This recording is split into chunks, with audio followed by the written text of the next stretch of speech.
Hola testers, ¿cómo andan? Espero que se encuentren muy bien. En este video les voy a contar qué tienen que ver las particiones de equivalencia con estos chupetines. En este video les voy a contar de qué se trata esa técnica y vamos a ver un ejemplo bien concreto. Las particiones de equivalencia se basan en lo que son las clases de equivalencia, que son un concepto matemático, que por lo menos yo en la facultad cuando estudiaba ingeniería lo vi en matemática discreta.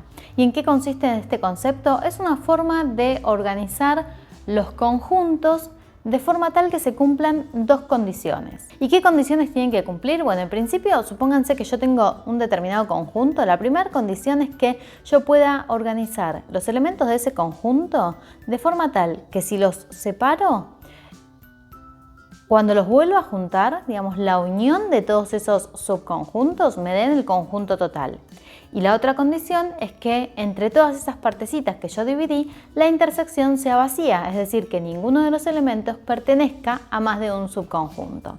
Y esto que por ahí parece un chino así dicho en la teoría, y si les muestro las fórmulas también resulta un poco complejo de entender, lo vamos a entender mejor con un ejemplo concreto. Supónganse que yo tengo un conjunto de chupetines, ¿sí? Y que estos chupetines yo los tengo que agrupar de alguna manera en particular, los tengo que organizar de alguna manera.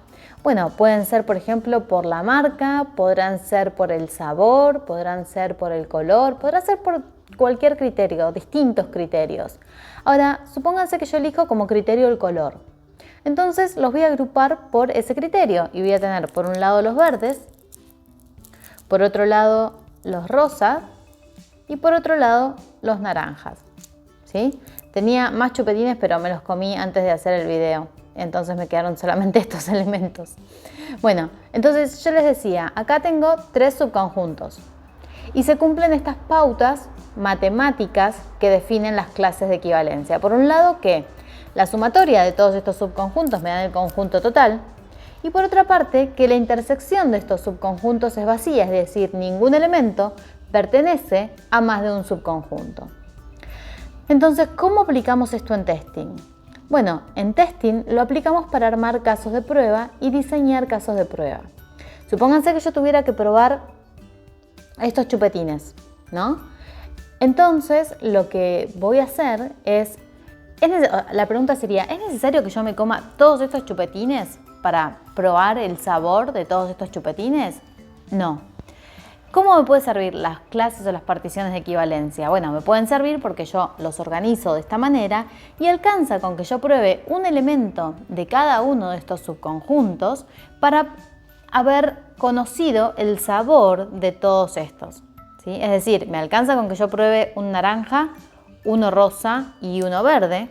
Me alcanzan con estos tres elementos para decir que probé todos los elementos de mi conjunto. ¿Por qué? Porque supongo que este verde se va a comportar igual que estos dos. Entonces, en lugar de probar, de ejecutar estos tres casos de prueba, yo ejecuto un único caso de prueba suponiendo que estos dos elementos se van a comportar igual que este que yo voy a probar. Entonces reduzco mis casos de prueba y en lugar de probar 5 casos de prueba, estoy ejecutando 3. ¿Sí? Esto sería como algo trivial. Seguramente cuando tenga más particiones de equivalencia, o supónganse que tuviera 20 chupetines, ¿no? La reducción sería mayor. Pero bueno, ese es el concepto de las clases o las particiones de equivalencia. Bueno, este es un ejemplo de la vida real, digamos. Ahora vayamos a ver un ejemplo de lo que pasa en un sistema en particular, ¿sí? Un ejemplo, para eso voy a tomar un ejemplo de ISTQB, de uno de los ejercicios de ISTQB. Y algo que quiero aclarar previamente a esto es que hay particiones de equivalencia válidas e inválidas. Válidas, llamémosle a todas aquellas valores de las particiones de equivalencia que están aceptados por la definición del sistema, e inválidas las que no están aceptadas. Ahora va a quedar claro también con el siguiente ejemplo que vamos a ver. Fíjense, esta pregunta que tengo acá es la pregunta 22 del examen de ejemplo de ISTQB y dice: se debe calcular la bonificación de un empleado. No puede tener un valor negativo, pero el resultado del cálculo puede ser 0. La bonificación se basa en la antigüedad del empleado. Las categorías son inferior o igual a 2 años, más de 2 años, pero menos de 5 años, 5 años o más, pero menos de 10 años, 10 años o más. Dependiendo de la antigüedad, el empleado obtendrá diferentes niveles de bonificación. ¿Cuántos casos de prueba son necesarios si solo se necesitan particiones de equivalencia válidas para probar el cálculo de la bonificación? Como les decía recién, hay particiones de equivalencia válidas y particiones de equivalencia inválidas. Volvamos a la definición del sistema que dice no puede tener un valor negativo, pero el resultado del cálculo puede ser 0. Si no puede tener un valor negativo, eso quiere decir que esa es una partición inválida, ¿sí? Si yo probara con -2, eso sería una partición inválida. Pero ¿qué pasa? La pregunta me está diciendo que solo tenga en cuenta las válidas, entonces esas no las voy a tener en cuenta. Entonces, ¿cómo hago para dividir esto en particiones de equivalencia? Mi dominio, mi posibilidad de datos a incorporar en ese campo, digamos, sería desde el 0 hasta infinito en principio, ¿sí? Porque no me dice cuál es el máximo de años que puedo tener. Pensemos entonces cómo podemos organizar estas categorías. ¿Cuáles son las categorías? Bueno, la primera categoría va a ser entre 0 y 2, incluyendo al 2. La segunda categoría va a ser de 2 a 5. La otra va a ser de 5 a 10 y la última va a ser mayor a 10. Entonces estamos teniendo 4 categorías. La respuesta a esto va a ser que tenemos 4 categorías, ¿sí? Como dice ahí, esa es la respuesta que es verdadera. Ahora, más allá de que esa era la respuesta correcta a esta pregunta de certificación de ISTQB, a mí lo que me interesa que quede claro, más allá de cuántas particiones de equivalencia tenemos, es cuál es el concepto de particiones de equivalencia. ¿Qué quiere decir que tenga 4 particiones de equivalencia? Bueno, quiere decir que de acá voy a sacar 4 casos de prueba. ¿Sí? ¿Por qué? Porque un rango, por ejemplo, era entre 0 y 2 años. ¿Sí? Entonces, de ahí voy a hacer un caso de prueba con un único elemento. ¿Sí? Por ejemplo, el 1 o por ejemplo el 2, no me importa, pero no es necesario probar con el 0, con el 1, con el 2, con el 1,5, con el 0,5, etc. ¿Por qué? Porque todos los elementos de esa categoría se van a comportar igual.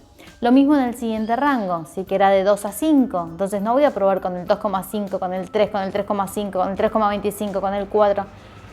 Lo que voy a hacer es elegir un elemento de la siguiente categoría y entonces voy a suponer que todos los otros elementos se van a comportar igual que ese.